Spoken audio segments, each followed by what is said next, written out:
Casual here. Carry this, you fucking... Love techno but don't love dying to Yagak or the Harbinger Hammer, Hander of Heads? Well, with this build I have soloed Eye of the Storm in 10 minutes. Smashed the Harbinger and put the Shaman Warlord out of its misery. All thanks to one node and a mod that makes me near invulnerable. More on that later. But first, a quick shout out to Grubbelis who suggested the Techno Tank build to look at.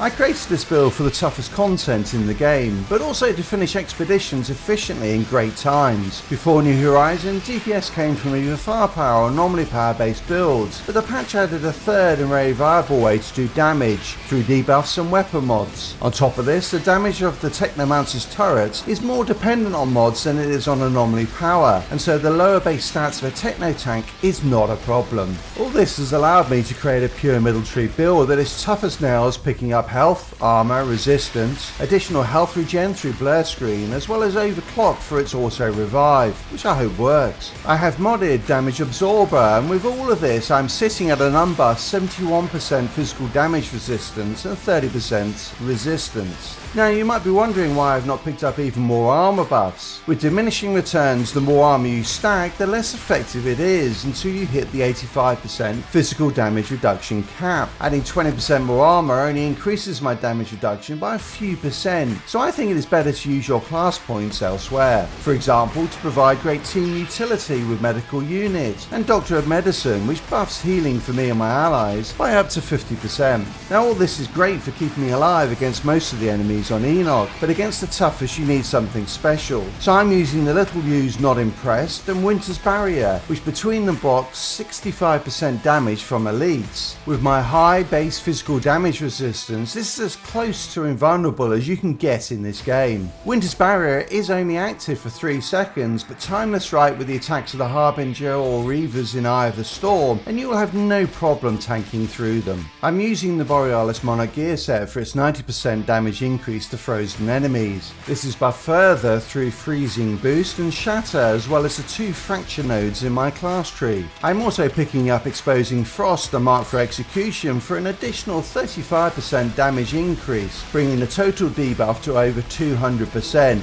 So applying freeze is quite important. I'm doing this through 3 turrets, 2 cryo turrets via twins, and blighted turret modded by ice component, as well as cold snap. Picking up icicle storm is really a must when using cold snap, as its AoE damage and ability to clear groups of enemies is just insanely good. I'm also buffing the damage of my turrets through increased damage and enriched anthrax, albeit with the right gear piece I would like to swap out the latter for hail shot, as I find that the cryo turrets have a better range and just do more damage overall. My final mod is Captain Hunter, which is always a great elite debuff. I'm running the helmet, waistcloth and gloves of the Borealis Monarch set, as this allows me to run 3 pieces of gear with max health on, which synergizes incredibly well with the extra health in my class tree. Once the freeze debuff is applied, it's time to lay on the pain, which I'm doing with Claymore Torrent, Shadow Comets, Moaning Winds and Radiation Splash. You could mod Ultimate Freezing Bullets onto Damascus Offering, but given this would only apply to one enemy and your damage is all AoE, I think it's better to let your turrets and cold snap do the work